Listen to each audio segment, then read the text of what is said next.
জুলাই থেকে ৩ শ্রেণীর জমি নামজারি হবে একদম বাধাহীন। জুলাই থেকে ৩ শ্রেণীর জমির নামজারি কি আসলেই সহজ হয়ে যাচ্ছে? এখন থেকে আর দিনের পর দিন এসসি ল্যান্ড অফিসে ঘুরতে হবে না। কোনো রকম বাড়তি ঝামেলা ছাড়াই আপনি পেয়ে যাবেন আপনার কাঙ্ক্ষিত খতিয়ান। কিন্তু এই বিশেষ সুবিধা কোন ৩ শ্রেণীর জমির জন্য, আর কারাই সুযোগ পাবেন না জানতে ভিডিওটি শেষ পর্যন্ত দেখুন। জামাল মিয়া একজন সাধারণ কৃষক। তিনি তার বাবার মৃত্যুর পর উত্তরাধিকার সূত্রে ২ একর জমি পেয়েছেন। গত ২ বছর ধরে তিনি এসসি ল্যান্ড অফিসে নামজারির জন্য কয়েকবার গিয়েছেন, কিন্তু কাগজের জটিলতা আর দীর্ঘ লাইনের ভয়ে শেষ পর্যন্ত কাজটা আর শেষ করতে পারেননি। জামাল মিয়ার ভয় ছিল নামজারি না করলে যদি ভবিষ্যতে তার ছোট ভাইয়েরা বা অন্য কেউ জমির মালিকানা নিয়ে ঝামেলা করে। ২০২৬ সালের জুলাই মাস জামাল মিয়া খবর পেলেন যে সরকার নির্দিষ্ট ৩ শ্রেণীর জমির, যার মধ্যে তার এই উত্তরাধিকার সূত্রে পাওয়া জমিও আছে, নামজারি প্রক্রিয়া পানির মতো সহজ করে দিয়েছে। ১ নম্বরে জামাল মিয়া এবার আর দালালের কাছে না গিয়ে সরাসরি ইউনিয়ন ডিজিটাল সেন্টারে গেলেন।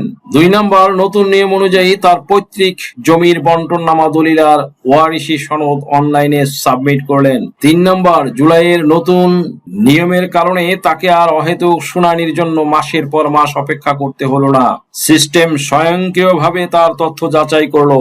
৪ নম্বর, মাত্র ১৫ থেকে ২০ কার্যদিবসের মধ্যেই জামাল মিয়ার মোবাইলে মেসেজ এলো, আপনার নামজারি সম্পন্ন হয়েছে। জামাল মিয়ার মতো আপনারও যদি পৈতৃক, হেবা বা সরকার থেকে পাওয়া জমি থাকে, তবে জুলাই মাস থেকে আপনার কপালও খুলতে যাচ্ছে। কোন রকম বাড়তি বাধা ছাড়াই ঘরে বসে আপনিও পেয়ে যাবেন আপনার জমির নতুন নামজারি খতিয়ান। এতক্ষণ তো শুনলেন জুলাই থেকে নিয়ম কতটা সহজ হচ্ছে, কিন্তু জানেন কি, এই ৩ শ্রেণীর জমির নামজারি করতে গিয়েও অনেক সময় ছোট্ট একটি ভুলের কারণে আবেদন বাতিল হয়ে যাবে। ভিডিওর একদম শেষের দিকে আমি আপনাদের এমন ৩টি স্পেশাল টিপস দেব, যা জানলে আপনার নামজারি হবে একদম রকেটের গতিতে এবং কোন রকম বাড়তি বাধা ছাড়াই। তাই স্ক্রিপ্ট বা ভিডিওর কোনো অংশ মিস না করে শেষ পর্যন্ত সাথেই থাকুন, কারণ এই টিপসগুলো আপনার সময় এবং টাকা দুটোই বাঁচিয়ে দেবে। ৩ শ্রেণীর জমির নামজারি দ্রুত করে দেওয়ার নির্দেশ। জমির নামজারি দ্রুত করে নেওয়ার নির্দেশনা দিয়েছে ভূমি মন্ত্রণালয়। ১ নম্বরে হচ্ছে ট্রান্সফার দলিল, অর্থাৎ আপনি আজকে যে সম্পত্তিটি ক্রয় করলেন বা গতকালকে যে সম্পত্তিটি ক্রয় করলেন, এই ট্রান্সফার দলিলের নামজারিটি খুব দ্রুত করে দেওয়ার নির্দেশনা দিয়েছে। কারণ যেই সম্পত্তিটি বেচাবিক্রি হয়ে গেছে তার সকল কাগজপত্র সঠিক আছে বিধায় সাব রেজিস্ট্রার অফিস কর্তৃক এই সম্পত্তিটি দলিল রেজিস্ট্রেশন হয়েছে, যার ফলে এই সম্পত্তি আর দেরি না করে এর সাথে যদি একদিনে সম্ভব হয় তাহলে একদিনেই নামজারি করে নেবেন। কেননা এখন কিন্তু নতুন নিয়ম হয়েছে, জানেন কিনা তা আমার জানা নেই। এর আগে এটি নিয়ে আমি একটি ভিডিও চ্যানেলে আপলোড করেছিলাম, যে ভিডিওটি টাইটেল ছিল হচ্ছে যে একদিনেই ই দলিল এবং একদিনেই হবে নামজারি। দ্যাট মিনস আপনারা তাহলে একদিনেই নামজারি ও দলিল রেজিস্ট্রি করতে পারছেন। যদিও সরকার থেকে নির্দেশনা আছে ৮ দিনের মধ্যে নামজারি করে দেওয়ার জন্য।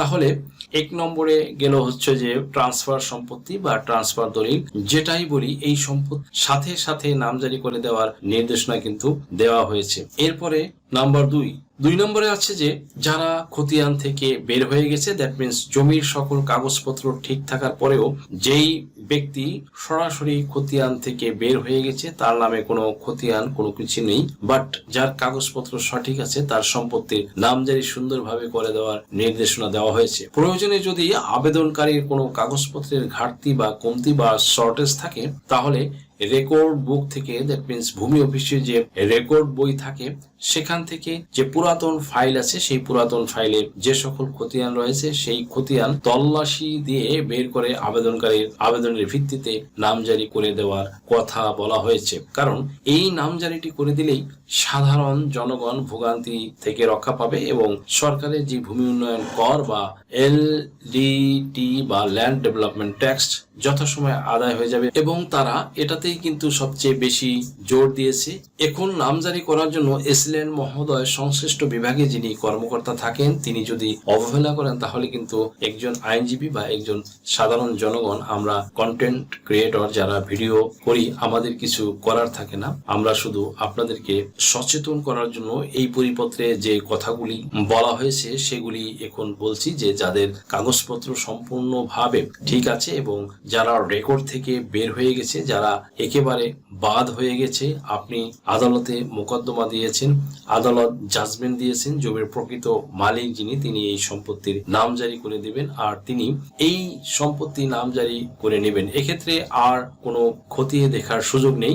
অ্যাসিল্যান্ড অফিসের যে তিনি আপিল করবেন না কি করবেন এ সমস্ত দেখার সুযোগ নেই। শুধু তার কাছে জাজমেন্টের কাগজ গেলে তিনি যেন খুব দ্রুত এই নামজারিটি করে দেন। এরপরে রয়েছে 3 নাম্বার। তাহলে এরপর 3 নাম্বারে হচ্ছে আংশিক সম্পত্তি নামজারি করে দেওয়া, মালিকানা সম্পত্তি আংশিক সম্পত্তি নামজারি করে দেওয়া। দ্যাট মিনস আমি জিনিসটি বুঝিয়ে বলি, অর্পিত সম্পত্তি। অর্পিত সম্পত্তি আমরা জানি যে আমাদের দেশে সনাতন ধর্মাবলম্বী কিছু পরিবার এই বাংলাদেশ থেকে যুদ্ধের আগে বা যুদ্ধের পরে সম্পত্তি রেখে পার্শ্ববর্তী রাষ্ট্রে চলে গেছে, এমন কোন ব্যক্তির সম্পত্তি বাংলাদেশে রেখে গেছেন। তার সাথে 2 সন্তান ভারতে চলে গেছে আর 2 সন্তান সেভ ফর লাইফ বাংলাদেশে রয়ে গেছে। এই যে ব্যক্তির সম্পত্তি রয়েছে সেই সম্পত্তি 2 সন্তানের মধ্যে যে সন্তান বাংলাদেশে রয়ে গেছে বা আছে তাদের যে সম্পত্তি সেটা কিন্তু আইন অনুযায়ী তাদের নামে সবকিছু কিন্তু কমপ্লিট আছে। কিন্তু যারা এই দেশ থেকে চলে গেছে দীর্ঘ বছর,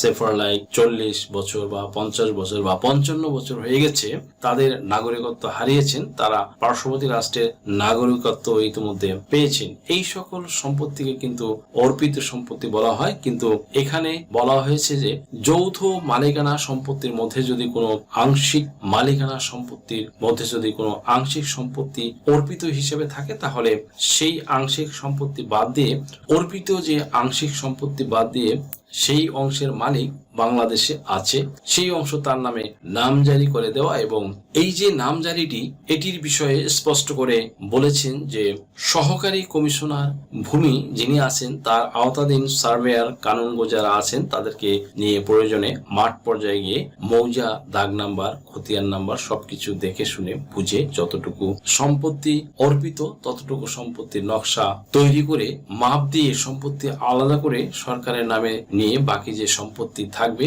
সেই সম্পত্তি সরাসরি মালিকের নামে নামজারি করে দেওয়ার কথা কিন্তু বলা হয়েছে। এই 3 শ্রেণীর ব্যক্তির নামজারি খুব দ্রুত করে দেওয়ার কথা বলা হয়েছে যাতে করে সরকারের যেই খাজনা বা ভূমি উন্নয়ন কর খুব সহজে আদায় করতে পারেন। প্রচলিত নিয়মে যারা নামজারি করে থাকেন তাদের নামজারির বিষয়ে কিন্তু এখানে উল্লেখ করা হয়েছে যে যারা গতানুগতিক ভাবে নামজারির আবেদন করতেছেন এবং নামজারি খারিজ হয়ে যাচ্ছে, স্পষ্ট হয়ে যাচ্ছে, তাদের কারণ দর্শানোর কথা বলা হয়েছে এবং তারা কারণ দর্শাইলে যে সমস্যা আছে সেই সমস্যার সমাধান করে নিয়ে আসার পর নামজারি করে দেওয়া হবে। কিন্তু এই 3 শ্রেণীর সম্পত্তি এটা কিন্তু 100% খুব দ্রুত করে দেওয়ার নির্দেশনা ভূমি মন্ত্রণালয় কর্তৃক বলা হয়েছে এবং কঠোরভাবে নির্দেশনা দেওয়া হয়েছে। ট্রান্সফার দলিলের সম্পত্তি, অর্পিত সম্পত্তি, আংশিক নামজারি এবং আরেকটি হচ্ছে যারা রেকর্ড খতিয়ান থেকে বের হয়ে গেছে।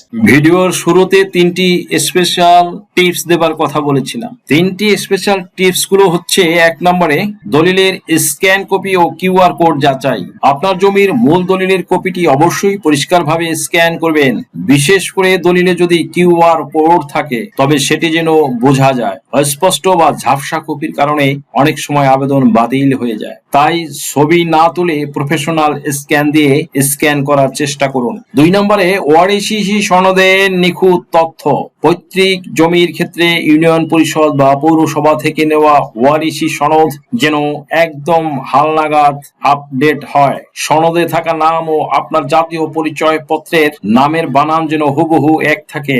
বানানে সামান্য ভুল থাকলে ডিজিটাল সিস্টেমে সেটি গ্রহণ নাও করতে পারে। 3 নম্বরে হোল্ডিং ট্যাক্স বা খাজনার দাখিলা সংগ্রহ।